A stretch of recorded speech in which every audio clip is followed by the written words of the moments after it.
Pria tampan ini dipaksa nikahi wanita lumpuh kaya oleh ibunya, hanya demi lunasi seluruh hutang ibunya. Namun, saat malam pertama ia terkejut ketika di sebuah gang sempit di kawasan pinggiran Jakarta, tepatnya di daerah Cipinang, Dika tinggal bersama ibunya, Bu Sari.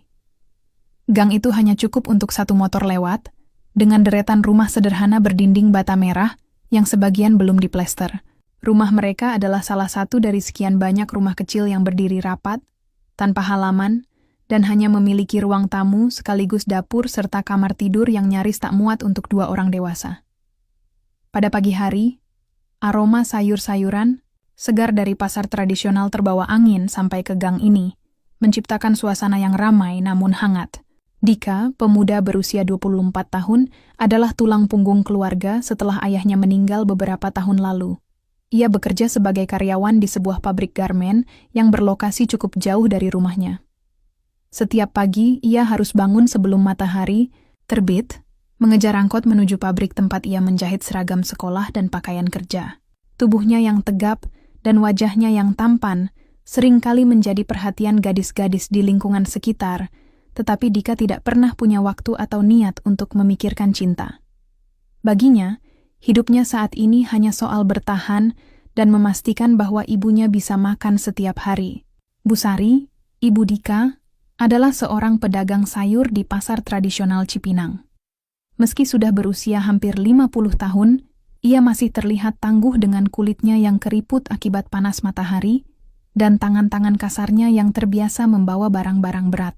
Namun, di balik ketangguhannya, ada beban besar yang selalu menghantui pikirannya, hutang.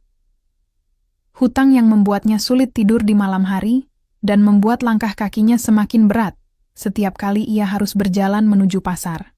Semua ini dimulai beberapa tahun lalu ketika suaminya Pak Herman jatuh sakit parah. Untuk membiayai pengobatan suaminya, Bu Sari meminjam uang dalam jumlah besar kepada Pak Amir, pemilik toko emas terbesar di daerah itu. Sayangnya, meski sudah berusaha keras, Pak Herman akhirnya meninggal dunia, meninggalkan Bu Sari dan Dika dengan beban hutang yang semakin menumpuk. Awalnya, Bu Sari berpikir bahwa ia bisa melunasi hutang tersebut sedikit demi sedikit dari hasil dagangannya. Namun, harga-harga yang terus naik dan omset yang tidak stabil membuat usahanya semakin sulit. Kini, hutang itu telah berkembang menjadi jumlah yang sangat besar, dan Pak Amir mulai kehilangan kesabaran.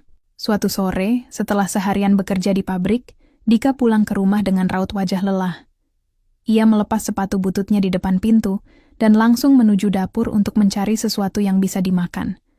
Namun, yang ia temukan hanyalah sepiring nasi dingin dan sisa tumis kangkung yang hampir basi. Bu Sari duduk di kursi plastik di ruang tamu, menunduk dengan wajah murung.